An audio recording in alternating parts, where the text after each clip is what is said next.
Laughter rippled across the table. Not the polite kind, the guttural, cruel kind that feeds on humiliation.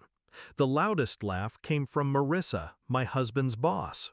Her lipstick was the same shade as the wine in her glass. Rich, bold, predatory. "Still clinging to him?" she sneered.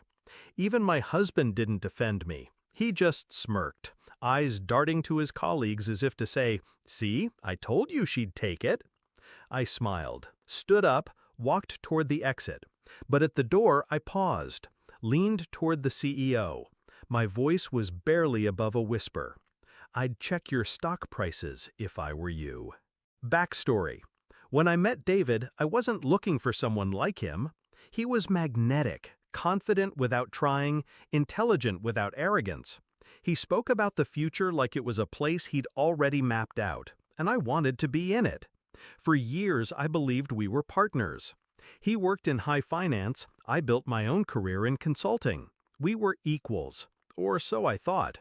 But the more his world expanded, the smaller mine became in his eyes. Discovery of betrayal. It started with little things. He'd forget to mention events until the last minute, giving me no time to prepare. He'd make jokes in public about my freelance hobby, ignoring the clients who paid me more than his yearly bonus. Then came the late nights at the office, the texts he didn't answer, the perfume, sandalwood and jasmine, lingering on his shirts. One evening, I arrived at his office unannounced, dinner in hand. I saw them through the glass, David and Marissa, her hand resting on his knee under the conference table. His phone lit up on the desk beside him.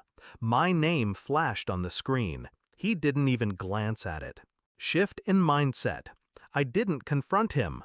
Why warn the prey when you can watch it walk willingly into the trap? I started paying attention, not to his words, but to his numbers. David liked to brag at home, thinking I only half listened.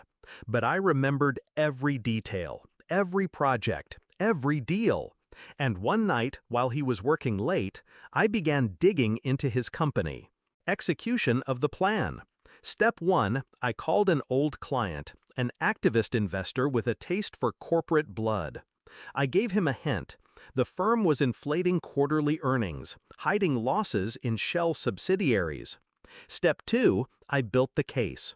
Using open-source filings, leaked internal memos from a sympathetic junior accountant, and the company's own public disclosures, I connected the dots. Step 3, I fed the information to two directions at once, the SEC and a major financial journalist. Neither knew the other was working on the same story. Step 4, I bought put options against the company's stock, quietly, through an account David didn't know existed. All the while, I smiled through dinners with his colleagues. I laughed at Marissa's thinly veiled barbs.